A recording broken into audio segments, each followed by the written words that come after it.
দেওঘর অর্থাৎ দেবতার ঘর, যা ভারতের ঝাড়খণ্ড রাজ্যের পঞ্চম বৃহত্তম শহর।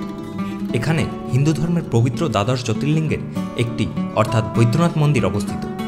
এছাড়াও দেওঘরকে প্রাকৃতিক সৌন্দর্য এবং আধ্যাত্মিকতার সংমিশ্রণ হিসাবে বর্ণনা করা যেতেই পারে। এছাড়াও বৈদ্যনাথ ধাম মন্দিরের সাথেও জুড়ে রয়েছে অনেক ঐতিহাসিক এবং অলৌকিক ঘটনা। আপনারা যারা দেওঘর যাচ্ছেন বা যাওয়ার কথা ভাবছেন, তারা কিভাবে যাবেন, কোথায় থাকবেন, কিভাবে পুজো দেবেন, কোথায় কোথায় ঘুরবেন এবং খরচই বা কত হবে, এসব নিয়েই থাকছে আজকের ভিডিও। এছাড়াও দেওঘর ভ্রমণের ডিটেলস ভিডিও আমার চ্যানেলে আপলোড করা রয়েছে, অবশ্যই দেখে নেওয়ার অনুরোধ রইল। এবার আসা যাক আমরা দেওঘরে কিভাবে পৌঁছব সে প্রসঙ্গে। কলকাতা থেকে দেওঘর যাওয়ার সাধারণত সবথেকে ভালো উপায় হচ্ছে রেলপথ। রেলপথে যেতে হলে আপনাদের হাওড়া স্টেশন থেকে ট্রেন ধরে পৌঁছে যেতে হবে জোসিডি। জোসিডি পৌঁছতে আপনাদের সময় লাগতে পারে 4 থেকে 6 ঘন্টা। জোসিডি পৌঁছে স্টেশনের বাইরে বেরিয়ে আসুন। স্টেশনের বাইরে থেকে টোটো বা অটো করে নিন হোটেল পর্যন্ত। আপনারা যদি আগে থেকে হোটেল বুক না করে থাকেন, সেক্ষেত্রে বলে রাখি, বৈদ্যনাথ ধাম মন্দিরের আশেপাশে প্রচুর হোটেল রয়েছে। যারা মন্দিরে পুজো দিতে আগ্রহী, তারা মন্দিরের পাশে হোটেল নিয়ে থেকে যেতে পারবেন। এছাড়াও ক্লক টাওয়ারের আশেপাশেও প্রচুর হোটেল রয়েছে। স্টেশন থেকে হোটেল পৌঁছে ফ্রেশ হয়ে সন্ধে নাগাদ আবার চলে আসুন বৈদ্যনাথ ধাম মন্দিরে। পরের দিন সকাল সকাল আবার চলে আসুন বৈদ্যনাথ ধাম মন্দিরে পুজো দেওয়ার জন্য। মন্দিরে পুজো দেওয়ার জন্য 2 ধরনের লাইন পড়ে, নর্মাল লাইন এবং ভিআইপি লাইন। নর্মাল লাইনের জন্য কোনো রকম টাকার দরকার পড়ে না, কিন্তু ভিআইপি লাইনের জন্য খরচ হয় 250 টাকা। মন্দিরে প্রবেশের জন্য মোট 4টি গেট রয়েছে। মন্দিরে পুজো দেওয়ার সব সামগ্রী মন্দির পরিসরেই পেয়ে যাবেন। পুজোর সামগ্রী 50 টাকা থেকে শুরু হয়। পুজো দিয়ে মন্দিরে কিছুক্ষণ সময় কাটিয়ে বাইরে বেরিয়ে আসুন। বাইরে প্রচুর হোটেল রয়েছে, সেখান থেকে ব্রেকফাস্ট সেরে নিন। ব্রেকফাস্ট সেরে টাওয়ার চক অথবা যদি আপনারা মন্দিরের পাশে থাকেন, তবে সেখান থেকে একটা অটো রিজার্ভ করে নিন দেওঘর ঘুরে দেখার জন্য। খরচ পড়তে পারে 1000 থেকে 1200 টাকার মতো, তবে ড্রাইভার হয়তো বেশি বলবে। আপনারা অবশ্যই বার্গেন করবেন। আমাদের দিলীপ দা বাংলা বুঝতে পারো? হ্যাঁ, বলতে পারো? একদম বাংলা বুঝতেও পারে, বলতেও পারে। তাহলে আজকে আমরা কোথায় কোথায় যাচ্ছি? ওই তো 6 জায়গা নিয়ে যাবো। তো আমরা আজকে দিলীপ দা আমাদের বলছে যে আমাদের 6টা জায়গায় নিয়ে যাবে। 6টা জায়গা যদি একটু বলে দাও। ত্রিকুট আছে, তপবন আছে, নবলক্ষা মন্দির আছে, বালানন্দ আশ্রম আছে, জগৎবন্ধু আর বৈদ্যনাথ ধাম মন্দির। ঠিক আছে, তাহলে এই 6টা জায়গা কিন্তু দিলীপ দা আমাদের আজকে নিয়ে যাবে। আমি একজন বিশ্বস্ত অটো চালকের নাম্বার ডেসক্রিপশনে দিয়ে রাখলাম। যাই হোক, অটো রিজার্ভ করে আপনারা প্রথম চলে আসুন তপবন পাহাড়। তপবন এসে প্রথম একটা গাইড নিয়ে নিন। খরচ পড়তে পারে 200 থেকে 300 টাকা, তবে অবশ্যই বার্গেন করবেন, না হলে অনেক বেশি টাকা নিয়ে নেবে। একসময় রাবণের তপস্যা ভঙ্গ করার জন্য হনুমানজি গদার প্রহারে তছনছ করে দিয়েছিলেন এই তপবন পাহাড়। সেই নিদর্শন আজও বর্তমান।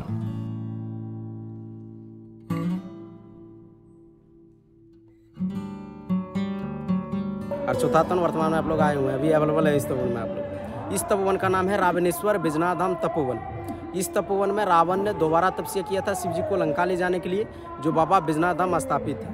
पहला रावण ने तपस्या कैलाश पर्वत पर किया था, जो शिव जी को लंका ले जा रहे थे, उठा के नहीं ले जा पाए। देवता की छलना की वजह से बाबा बिजनाथ देवघर स्थापित हो गए। ये बात आप लोग भी जानते होंगे। इसलिए इस तपोवन में रावण दोबारा तपस्या करते हैं शिव जी को लंका ले जाने के लिए, जो बाबा बिजनाथ स्थापित है। जब इस तपोवन में रावण ने दोबारा तपस्या आरंभ करते हैं, तो सब देवता में हलचल मच जाते हैं। बोलते हैं रावण का तपस्या पूर्ण हो जाएगा तो तीनों त्रिलोक का मालिक रावण हो जाएगा, राक्षसों का राज हो जाएगा, देवताओं के राज नहीं रहेंगे। इसलिए रावण का तपस्या भंग किया जाए। रावण का तपस्या भंग करेगा कौन? रावण का तपस्या भंग करने के लिए किसी देवता में इतना ताकत क्षमता नहीं थी कि रावण का तपस्या भंग कर सके। इसलिए सब देवता ने मिलकर हनुमान जी से आग्रह करते हैं, और रावण का तपस्या भंग कर दें, आपके यहाँ बहुत शक्ति है। हनुमान जी आते हैं इस तपोवन में, अपना विकराल शरीर प्राप्त करते हैं, जय श्री राम नाम लेके, और तोड़ फोड़ के गणना शक्ति से गदा प्रहार से यहाँ रावण का तपस्या भंग कर देते हैं। यहाँ जिस तरह पर्वत देखिएगा आपको ऑल इंडिया में नहीं मिलेगा, यहाँ सब टूटा भंगा एक दूसरे ऊपर है। কথায় আছে, আপনার বৈদ্যনাথ ধাম দর্শন তখনই সম্পূর্ণ হবে যখন আপনি বৈদ্যনাথ দর্শনের পর তপবন দর্শনে আসবেন। এই তপবনে আপনাদের অনেকটা সময় কেটে যাবে। তপবনে কিছুক্ষণ সময় কাটিয়ে এবার চলে আসুন ত্রিকুট পাহাড়। এই ত্রিকুট পাহাড়েও একটি শিব মন্দির এবং একটি কালী মন্দির রয়েছে। এছাড়াও রয়েছে একটি জলের প্রাকৃতিক স্রোত। বলে রাখি, ত্রিকুট পাহাড়ে প্রচুর বাদর রয়েছে। আপনাদের চশমা, ফোন, ব্যাগ একটু সামলে রাখবেন। এরপর চলে আসুন ত্রিকুট পাহাড়ে অবস্থিত সেই রোপওয়ের কাছে। তো আমরা এসে দাঁড়িয়ে রয়েছি সেই পুরনো রোপওয়ে স্টেশনের সামনে। তখন এই হচ্ছে টিকিট কাউন্টারগুলো। ত্রিকুট পাহাড় থেকে আবার বেরিয়ে পড়ুন পরবর্তী গন্তব্য অর্থাৎ নওলাখা মন্দিরের উদ্দেশ্যে। এই নওলাখা মন্দিরটি রানী চারুশীলা তৎকালীন যুগে 9 লক্ষ টাকার বিনিময়ে তৈরি করেছিলেন। তখন থেকেই এই মন্দিরের নাম নওলখা মন্দির। তপোবন পাহাড় থেকে নওলখা মন্দির দেখতে অনেকটা সময় লেগে যাবে, তাই পথে সময় মতো কোথাও লাঞ্চ সেরে নেবেন। নওলখা মন্দির দেখে এবার চলে আসুন জগৎবন্ধু আশ্রম এবং তারপর দেখে নিন বলানন্দ আশ্রম। বলানন্দ আশ্রম দেখার পর আজকের মতন আপনাদের সাইট সিন কমপ্লিট। হোটেলে ফিরে ফ্রেশ হয়ে কিছুক্ষণ রেস্ট করে নিন। সন্ধ্যের সময় ইচ্ছে হলে আবারও কিছুক্ষণ সময় কাটান বৈদ্যনাথ ধাম মন্দিরের সন্ধ্যা আরতি দেখে।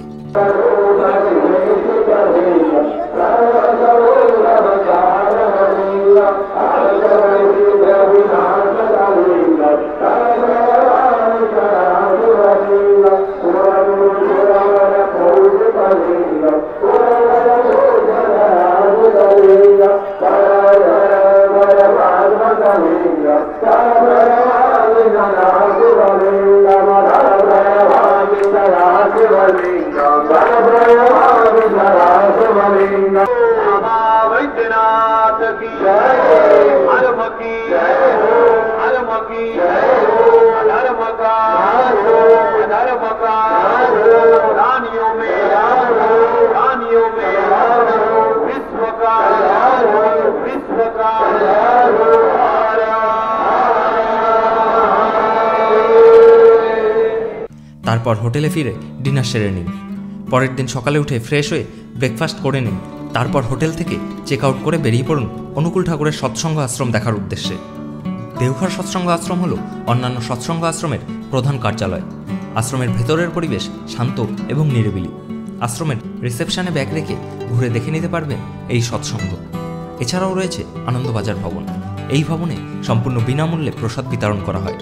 শ্রী শ্রী অনুকূল ঠাকুরের কাছে আগত ভক্তবৃন্দ যেন অভুক্ত হয়ে না ফিরে যান, সে কারণে মাতা মনমোহিনী দেবী সর্বদা সচেষ্ট থাকতেন এবং যথাসম্ভব খাবারের আয়োজন করতেন, যা কালে কালে আনন্দবাজার ভবনে পরিণত হয়। এবার আসা যাক খরচের হিসেবে। দেওঘর ঘুরে দেখার জন্য খুব বেশি খরচ হয় না, তবে আপনি কেমন হোটেলে থাকবেন, কেমন গাড়িতে ঘুরবেন, বেশিরভাগটাই তার উপর ডিপেন্ড করে। আমি যখন দেওঘর গিয়েছিলাম তখন আমার যেমন খরচ হয়েছিল সে সম্বন্ধে আমি আপনাদের একটা ধারণা দেওয়ার চেষ্টা করছি। হাওড়া থেকে জসিডি জংশন পর্যন্ত শতাব্দী এক্সপ্রেসের সেকেন্ড সিটিংয়ের ভাড়া 165 টাকা। জসিডি থেকে আপনার হোটেল পর্যন্ত শেয়ার অটো ভাড়া 30 টাকা। হোটেল যদি আপনারা মন্দিরের কাছে নিতে চান তবে বাজেট হোটেল খুঁজতে একটু সমস্যা হবে। হোটেলের মান খুব একটা ভালো নয়, আর যে হোটেল আপনাদের পছন্দ হবে তার ভাড়া অনেকটাই বেশি। তাই চেষ্টা করুন টাওয়ার চকের কাছে হোটেল নেওয়ার। টাওয়ার চকের কাছে অনেক বাজেট হোটেল আপনারা পেয়ে যাবেন। খরচ হতে পারে 1000 টাকার মতো, তবে দরদাম করতে ভুলবেন না। দুদিনের হোটেল ভাড়া 2000 টাকার মতন হবে। পরের দিনের সাইট সিনের জন্য অটো ভাড়া 1000 টাকা। দুদিনের খাওয়ার এবং অন্যান্য খরচ মিলিয়ে ধরলাম আরও 1000 টাকা। আর জসিডি থেকে হাওড়া ট্রেনে 165 টাকা।